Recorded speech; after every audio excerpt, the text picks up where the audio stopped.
Because I think we're the only country dumb enough to ride an animal slower than we are. That is a privileged problem, right? Be like, just on his back going nowhere. Well, I don't have anywhere to be, neither does he, man. We're kindred spirits. Yeah. I mean, at this rate, I'll make it back to Alabama in roughly 3,000 years. This is going to be good.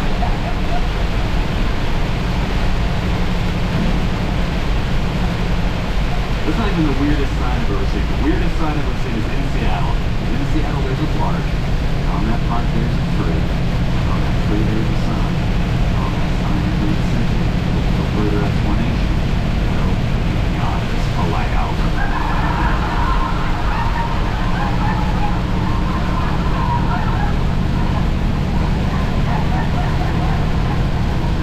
Do you guys have any idea how many separate pinata-related events had to have occurred before they went down to the sign shop and had that bad boy custom made? Because I don't know if you're sign shop aficionados like I am, but that's not just hanging on the wall of a sign shop. An adult had to go into a place of business and speak to another adult and go, "Hey!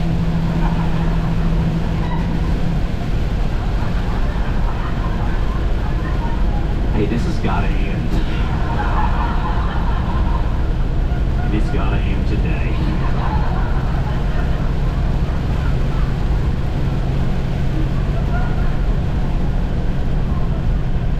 When I think about it, and I think about it a lot, I have to imagine it was like a day-by-day pinata-related ordeal. Or one horrible, candy-filled Cinco de Mayo tragedy. Just cars are on fire, babies are crying. There's a park ranger in the back going, "You know we will never allow pinatas back at this park ever again. Ricky, take me to the sign shop."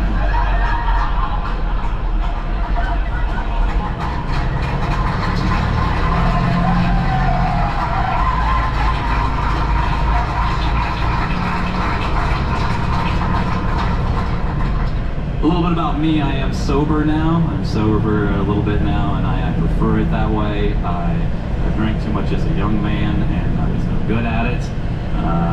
Thank you.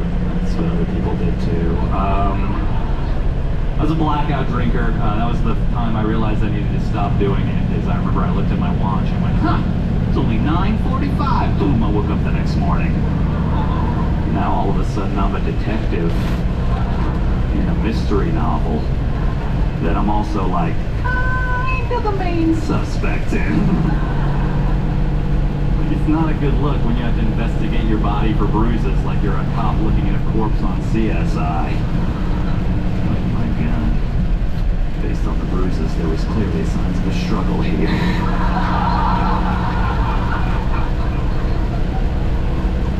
It's a shame we'll never find out why. I'd love to tell you good people, like, I went out and did some cool stuff. Like maybe graffitied a bale of hay. Something rad like that, rode a sea turtle, something cool. You know, what I did in my infinite wisdom was go grocery shopping.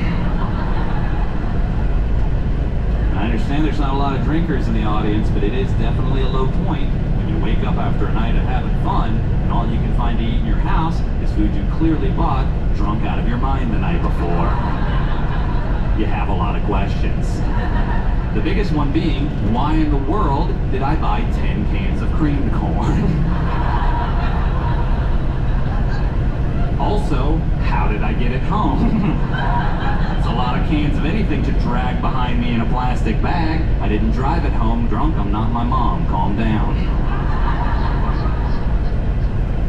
I wish I could pay the grocery store for that footage. Because if I know me, I'm going to tell you right now, I was running up and down the aisles, yelling at the top of my lungs, "Billy loves corn, but he hates to chew."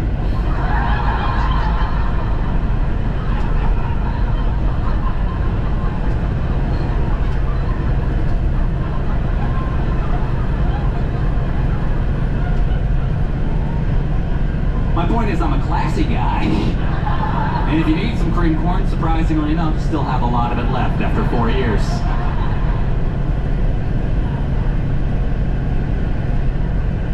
The thing that made me stop drinking is I got brownout drunk one time. And if you're not familiar with what brownout drinking is, it's exactly the same as blackout drinking, except you have vague, fuzzy memories of the worst parts of your life.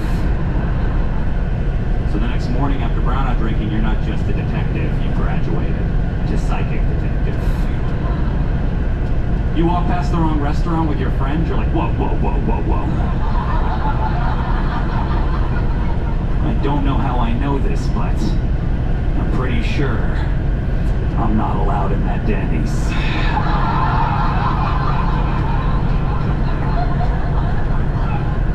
How do I know that? So I gave it up. So I'm in Seattle now. Marijuana is legal there, and it has ruined the city. It's made it weird. Like everybody, it's like my roommate has more pot than money. I'm going to tell you that's really rough to split bills with a person like that. I'm a little late on rent, but I gave you some weed. Like, what am I supposed to just hope the landlord's cool? What is this? I don't think this, I'm not going to be able to go convert this for adult money, you know? Makes my apartment weird. I went into my kitchen the other day, opened up my fridge. In the side compartment of my fridge, there was a half-eaten chunk of pineapple inside of a sandwich bag that said Purple Kush weed on it. Went to my roommate, I'm like, really? Is this how far our poverty has come? That the sandwich bags we turned into pot bags have to be turned back into sandwich bags? What kind of white trash recycling program are we running here? My roommate also believes that aliens helped us to build Stonehenge. Didn't you guys believe that? Really? You're not going to like the rest of this joke. Let me tell you, I do not side with you on the edge of this debate. Here's why I think that's the dumbest thing I've ever heard. You're fine, thanks for paying to be here. If you believe that's true, you believe that aliens developed light speed travel, visited ancient men, came down, met with us, and all we could think to do is go, hey, aliens! Could you help us move some rocks around, or? And they're gonna be like, why? And be like, cause then they won't know how we did it. They're gonna be like, how'd they get them rocks in a circle like that? Were people bigger back then? They won't know! Also, could we stack it into a triangle too? That'd be cool.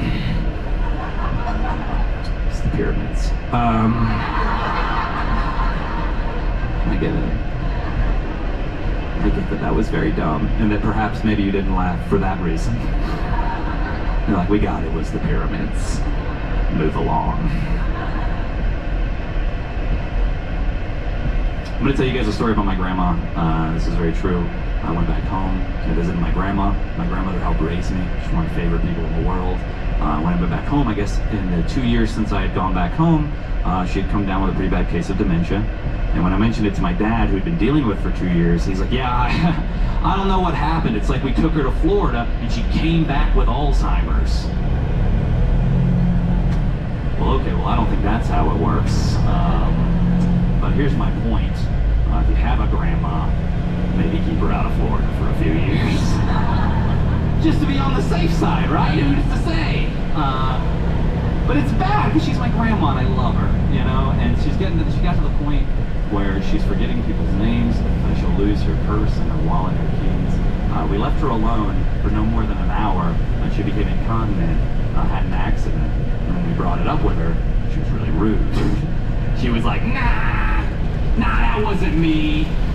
Nah, that must have been somebody else. Well, okay. I don't know what the weirder reality to believe is then, right?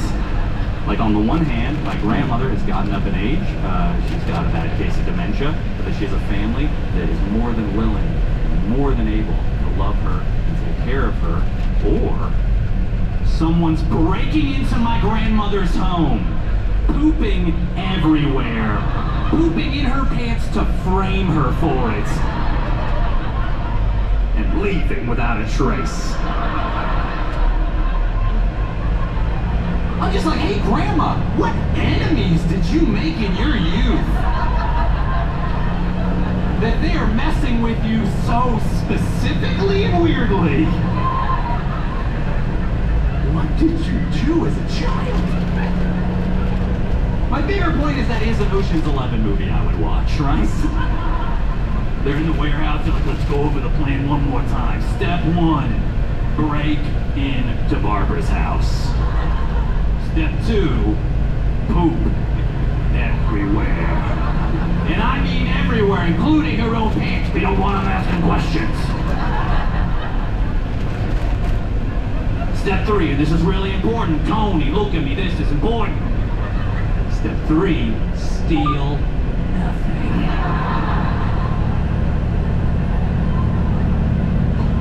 The new guy's in the back. Boss, I have a question. Why? Why are we doing this? Why do we keep doing this? He just looks straight at the camera. Camera's empty. He goes, Barbara knows why.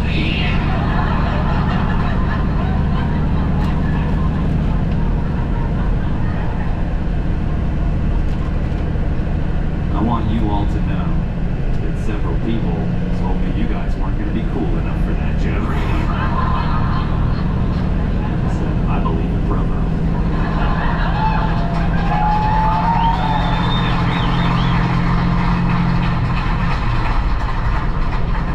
Best thing about that, when they edit the video, it's going to have a little edit saying, do you want your filter updated?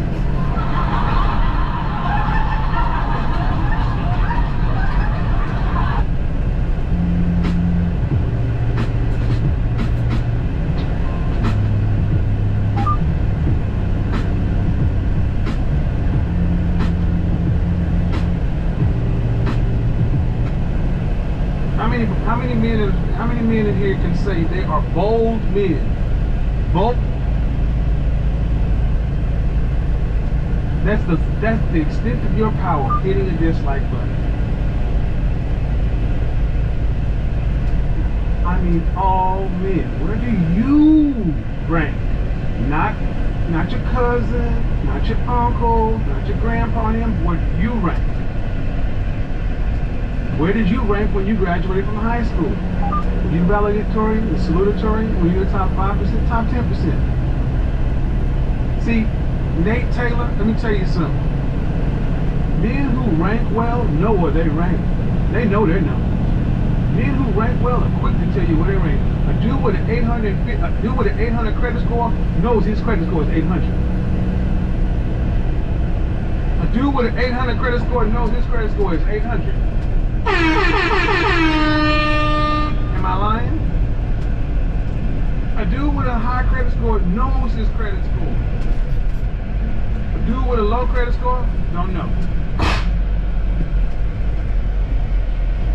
Where do you rank amongst men? All men. Because here's the reality of it. Black men, you're not special. We're not special. At the end of the day, there is a ranking. Everyone has to deal with prejudice. Everyone has to deal with some sort of ism. The goal of any man is to make yourself powerful enough to where it does not affect you. Like it or not. For the 36 guys in this trigger, you have no power. That's the extent of your power, hitting a dislike button. What do you rank amongst men? Well, see, if you're already in the average or below average amongst all men, and I mean your economic ranking, your academic ranking, your resume, hashtag show your work. Why do I say show your work? Because that cuts through all of the law. How old are you? You're 40 years old and your resume is paper thin, you rank low. I said this on a breakdown, a woman's perspective. This is